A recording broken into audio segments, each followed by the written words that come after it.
Dan yang menulis 4 gospel itu setelah surat-surat Paulus tertulis, Pak. Betul nggak?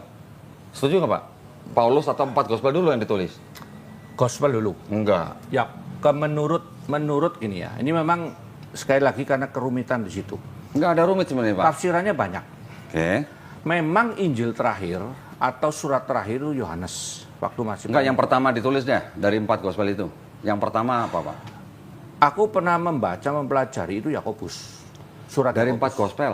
Matius, Markus, Markus. Lukas, Yohanes. Markus. Markus ini, Pak. Kira-kira tahun 65 sebelum bait kedua dihancurkan. Sebelum 65, Paulus sudah menulis, Pak, dari tahun 48 sampai 65. Oke, yaudah, asumsi ada. Aku ikut aja. Terus gimana? Oke, berarti yang ditulis surat-surat Paulus dulu nih, Pak. Ya, bahkan dari ya. 13 surat yang dianggap tulisan Paulus, menurut ahli-ahli bahasa, menurut ahli-ahli perjanjian baru zaman sekarang, cuma 7 yang benar-benar ditulis oleh Paulus. Sisanya ditulis oleh Paulin. Ya. Orang-orang yang mengikuti pemikiran Paulus. Ibrani udah jelas bukan tulisan Ya. Paulus. Okay? Jadi Paulus duluan yang ditulis, baru 4 gospel. 4 gospel pun kalau kita mau mengikuti daripada aliran kritik teks, yang ditulis pertama Markus, Matius, dan Lukas yang sama-sama punya sumber sendiri namanya Q, ini menyadur dari Markus. Yo. Oke.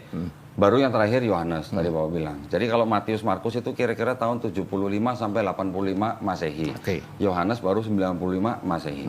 Nah, maksud saya, kalau Bapak bilang Yesus Yahudi, betul Yesus orang Yahudi, Pak. Tapi Yesus sudah ditulis dalam 4 gospel dalam perspektifnya orang Kristen.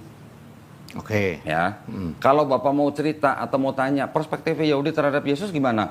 Bisa baca Talmud. Walaupun di dalam Talmud belum tentu Yesus orang Nazaret yang disebut, Pak. Karena ada banyak Yesus dalam Talmud. Ya.